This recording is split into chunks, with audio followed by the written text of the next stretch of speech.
Awake to my voice. Hi, I'm Adam, an artist with 20 years experience in the field. Welcome to Refining the Pose in Zbrush, the 5th tutorial of a 12-part series on the creation of the fullness from the lovely concept by Pauline Vob. Alright, so here I'm placing down a plane in the background and I'll put a perspective on it. Basically, so here I've put the texture of the concept onto a back plate. Note with that you have to have it square, so I had to touch up in Photoshop by making it a square rather than a rectangle. So it's got, you know, size on either side in black there. That keeps it in the correct perspective rather than skewed on the width. All right. After that, I've set it up. I think it's in the draw menu, where you can save a viewpoint basically. So I can always basically click that point and go back to that viewpoint later. Okay, so I can always match it. See, as I'm doing match, basically. Okay. All right. So here I am going through it. What I'm trying to do now is make sure how the pose looks aesthetically okay with the anatomy, and also trying to sculpt it so it is exact to the actual, you know, the original piece. Constantly clicking back on that. Oh, it's a document menu. Constantly clicking back on the document menu at the bottom where it's got the select viewport basically. So I'm just basically, okay, align your view again, align my view again, so it matches up to the original concept. Okay. So from that point, as you see, I'm just basically, it's almost like tracing in 3D at this point. I'm just moving things around to suit the pose. Generally, you'll find, even with a 2D concept, but especially, you know, well, even with generally from a good artist like this one, even in 2D, generally the anatomy will pretty much line up anyway in 3D. So if you manage to match it, it's not going to take that much skill to be able to, you know, move the anatomy around and so on, so it works basically, because it will be designed that way anyway, even in the 2D concept. Okay. So here I'm just looking at how the legs are slightly distorted in places between the ankle, the knee, and so on, and position it in the right place, but also taking note of the rotation of those elements so it still works in 3D basically, and then position it on the ground again here, which is what I'm doing for all of them. Just position it as roughly where it should be in the 2D concept, but constantly spinning around the model also to make sure it works in 3D. So it's not just tracing it, I'm aligning it and then checking, then aligning, then checking. Okay, maybe it needs rotation here, maybe it needs a rotation there.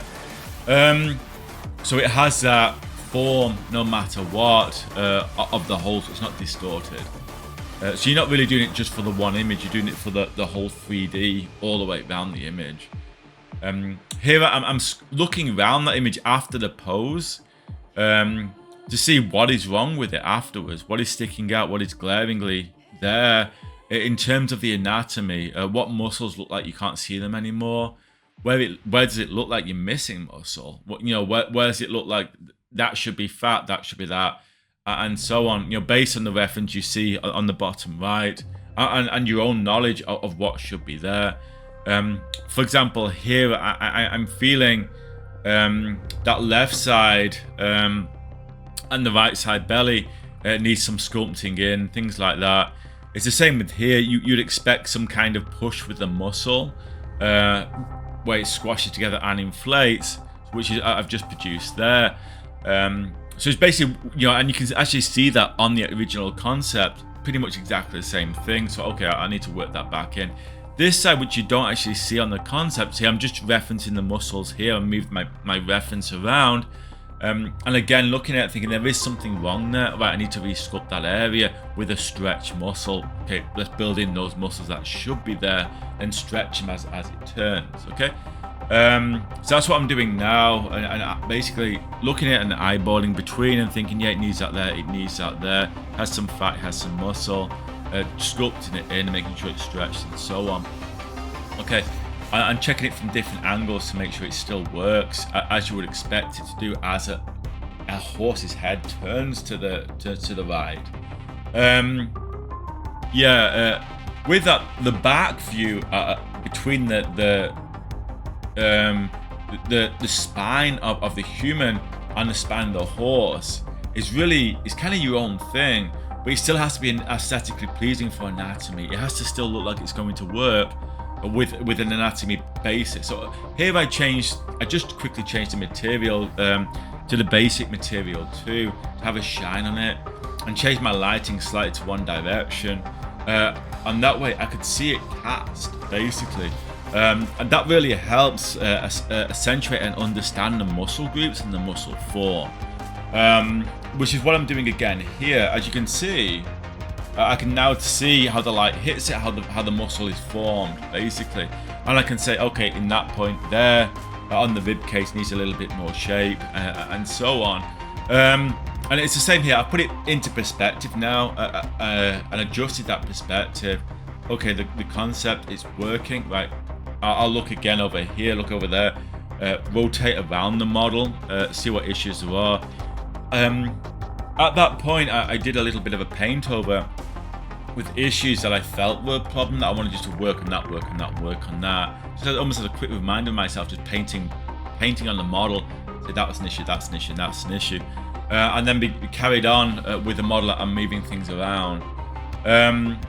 Okay, so here, I struggle, I have to admit, I struggled a little bit with this area, trying to get this slight pose correct without distorting the arms. It winds up being noticeable if you think that arm doesn't work there. So if I just elongate the between the shoulder and the elbow, it will work better. And it doesn't, because it's noticeable that arm is longer. So you gotta work on the rotation here, work on the rotation there, which took a long time to kind of eyeball, in various ways to make sure the pose of the original concept did actually work. To quite a degree. It takes a while here trying to get right. Here as well, working back on, which is the same real principle and issue with the head curve, working also on the spine again, trying to get it correctly moved. As before, I'm only moving it where I think a spine would be, which is the important thing. So, when I select the neckline, I'm only selecting it on the actual bone of where the neck should be and rotating it at that point. And it's the same with the spine as well. Only at that point am I rotating it. And that way you're not deforming other areas of the skin and rotating it around an area. It just wouldn't rotate on a normal anatomy. Otherwise it's going to look very odd, basically.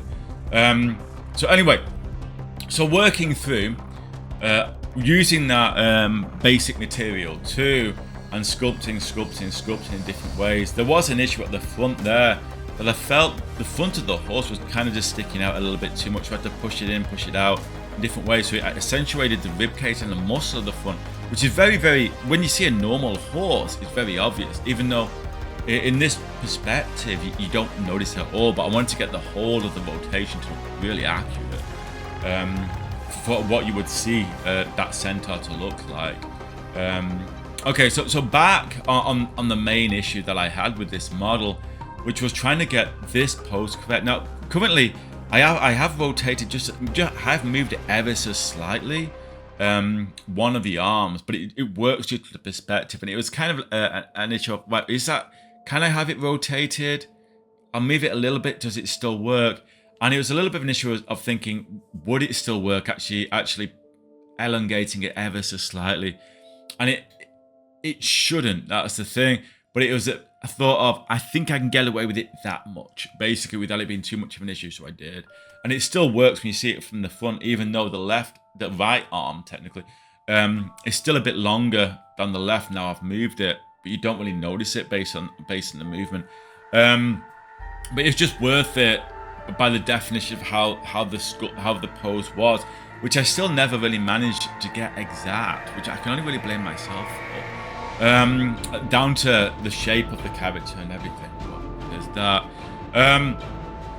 Okay, so moving on. So main core issue here that you can see is very beautifully on the stylized version behind is very beautifully done.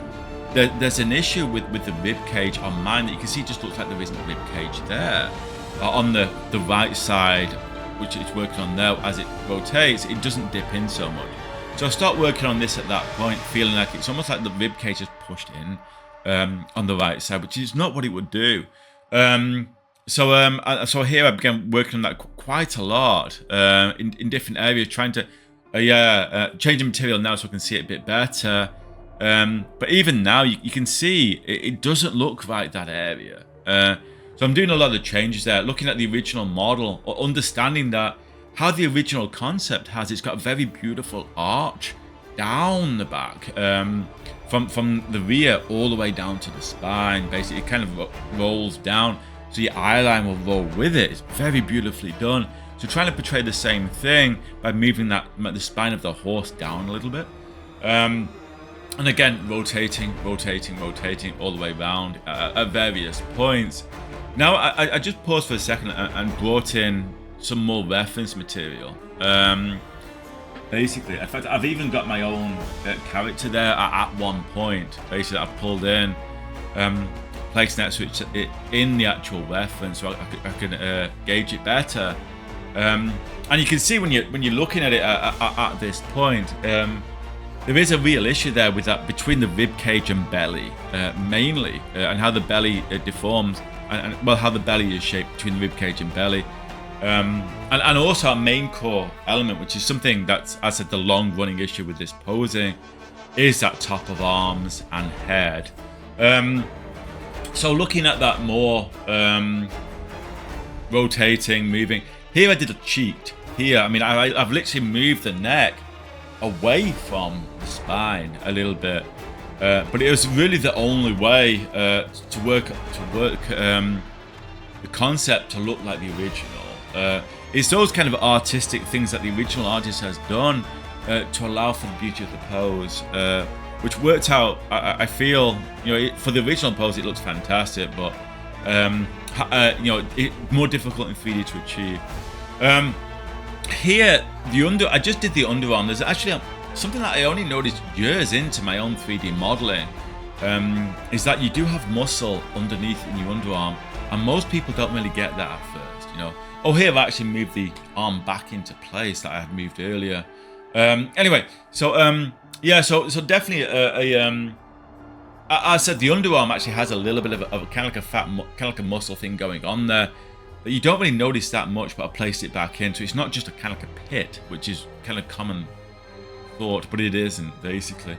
So adding more anatomy all the way through the model. I'm working it through. I'm constantly, again, checking the form to see if it matches all the way through it. With that, I feel the main core issue, more than anything else, is the top head to arms there. And they just weren't really that reflective at that point of the pose, so it took a lot of work of back and forth, and building and sculpting to get that to work.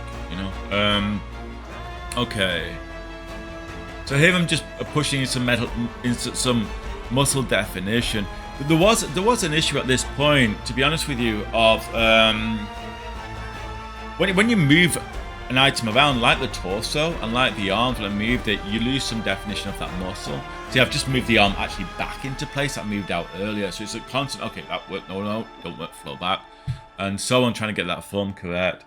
Anyway, so so I adding some more form, basically, some more muscle and more area to the arm that I felt I'd deformed too much with the movement, basically.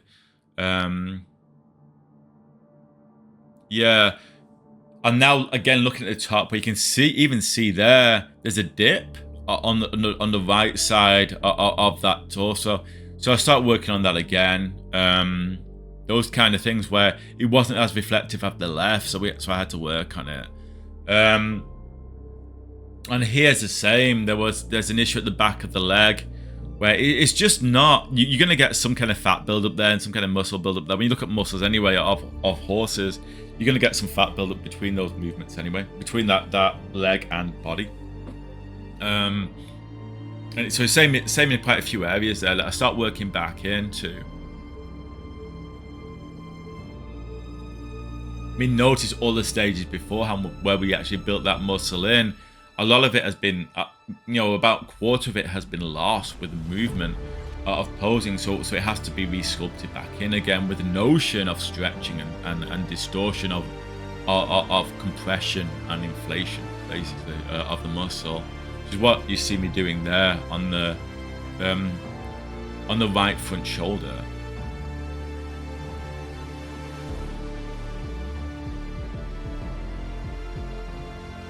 Here, I'm testing with different materials.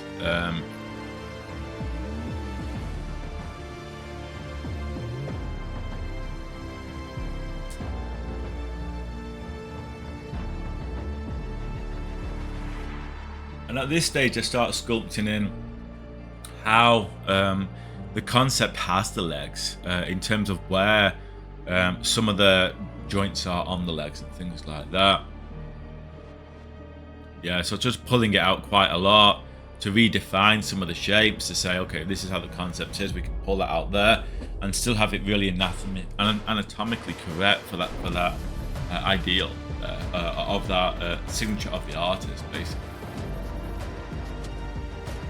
It's, as I said earlier, quite noticeably, you do see, as with this model, as I've seen with, I do a lot of this kind of work where I get a concept and try and push it into 3D. I've done quite a few models like this, and these really good artists, you really can tell they have a real notion of the form when building it anyway.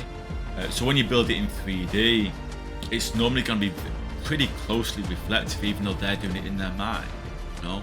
I mean, the concept artists in that way are so brilliant, and it's quite a scare with AI recently that a lot of these jobs may be lost with all this skill, basically.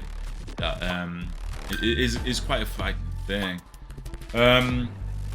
Yeah, but as I said, you can really see here when I'm building it that the concept artist, she really had a Paulina.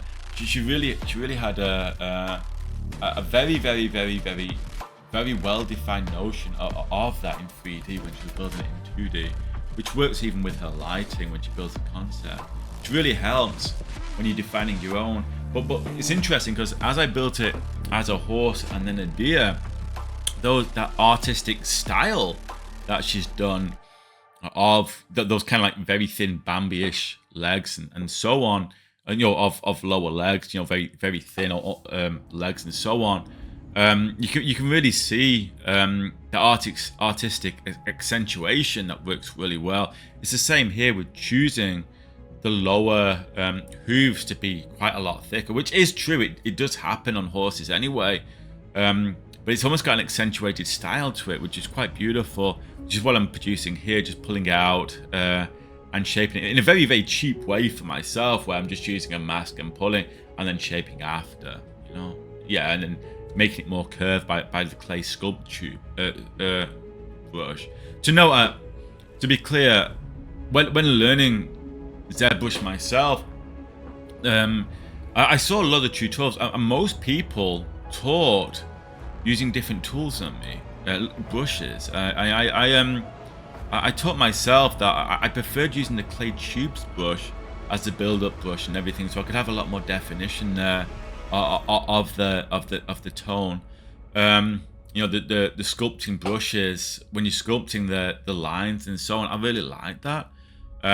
So when I started out, many years ago, using this software, or maybe 2010, roughly, maybe a little bit later, using the clay tubes tool, a lot of our tutorials said you should use this other brush. I can't remember what the brush was, but clay tubes for me seems like the best one and easiest to use for developing shape, basically. So I use that one myself. Personal preference. Yeah, here I'm just pulling out that bulk of hair over the hoof, basically, just by masking mainly.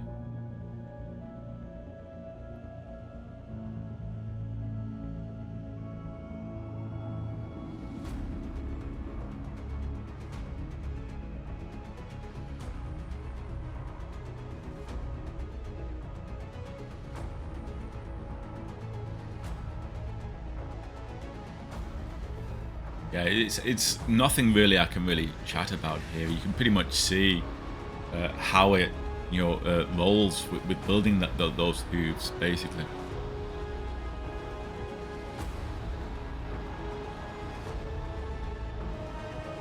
Same with the last one.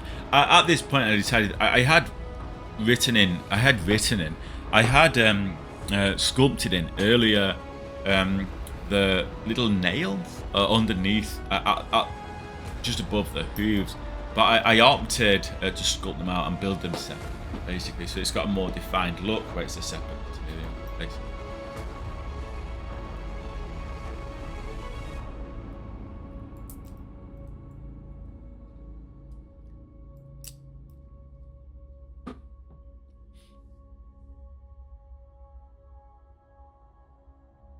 You can see at this stage when I'm building those legs, that artistic expression of the original really coming into form. A slightly stylized beauty to it of those, and the nimble fragility of those legs. It's very beautiful.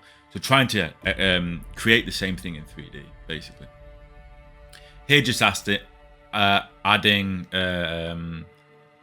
definition to the tail, basically.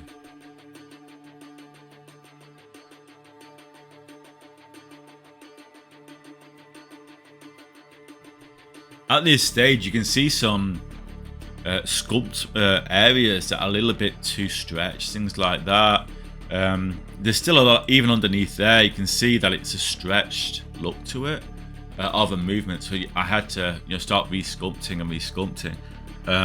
Try and build that into a more decent situation underneath. Basically it's not even there, as I said earlier, it has that muscle, it has that skin, it has that fat underneath, so you can't just, the leg just can't just go to nowhere.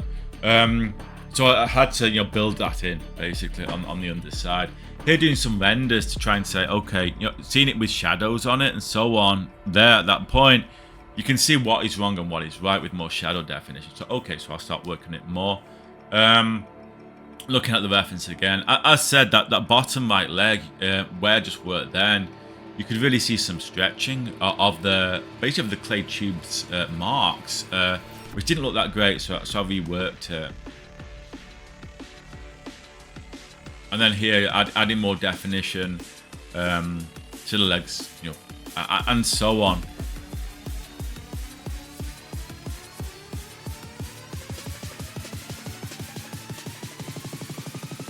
Yeah, you have to be really careful, as noted. Then you have to be really careful when masking that you do have the object masked. You can wind up, I've done it many times, you can wind up looking at a finger and zoomed in on the finger, and you could mask the finger to move the finger so it's in a more clenched position. And you'll zoom out and you've moved half the model as well because you didn't mask it. So it sort of skews. You have to go back and do it again. Good thing about Zbrush is there is undos, a lot of them, so really easy that you can just say, oh, that totally, okay, let's just go back a little, okay, let's start again. Okay, as you can see, it's really matching now. It's looking, yeah, really, it's really beginning to match quite well, but there still is an issue that there's not enough form in some of the areas for the sculpt. So working more on it, then adding more definition in different areas, and as I just you see there, changing to the basic material, testing the lighting again, changing the lighting around to see how it hits, hits. Here I ZV meshed the model. I duplicated ZV meshed it and then projected it back on the original. And that way I had a perfect copy with a different topology. The reason I did that is sometimes the topology winds up pinching, basically when you're sculpting. So I wanted to get rid of some of the pinch marks, basically. So I did a little bit of ZV meshing and then projecting the shape of the original onto that, basically, which I did there. So that way I can sculpt it again without really worrying so much about some of the pinch marks of some of the topology, basically. And then I can continue again more, adding more definition.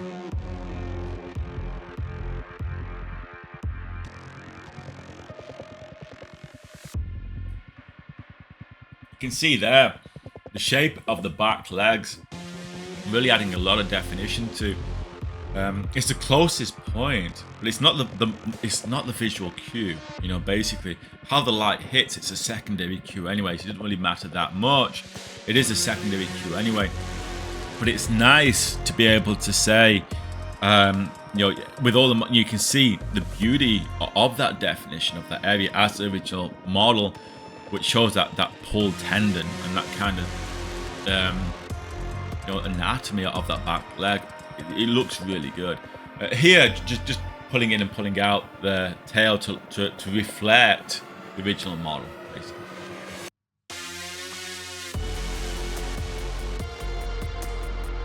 So in a sense, it is slightly like tracing in 3D, but it isn't. Because you're using all your artistic knowledge, all the anatomy knowledge, and also rotating the model all the time so you can make it into 3D with your own knowledge. You know what works, you know what doesn't. It's not like building a coin. You know, you are building using your knowledge and your reference that you're using at the same time of all that anatomy, and your own knowledge of sculpture and so on. That muscle memory, literally muscle memory in your own mind of sculpture. And your own artistic knowledge to build that, basically, which is unobvious. That's what, you know, that's what people do. Here, I made a artistic change to the original, which you can see actually in the back plate. The reason I did that, and I need to talk it through. The reason I put basically a bar on the lady is I had concerns about having a naked model. The original is naked. I had the concerns of having the original model since I was doing it as a YouTube video, so I had to put a band on there, but very simple. And I basically gave it some. How I created that was I cut out a shape. I duplicated the whole model. I cut out it as a shape. I then reprojected. I then retopologized that model to be quite low poly, and I then gave it thickness, basically, and then I sculpted in some cloth fold for the final version of it. It wasn't it's quite a standard use, to be honest with you, creating in that way when you're creating in your blockouts and things like that. But for this stage, I didn't feel like I needed to run into close software or anything like that. I felt it was enough for this stylized work just to sculpt in some cloth folds for it anyway.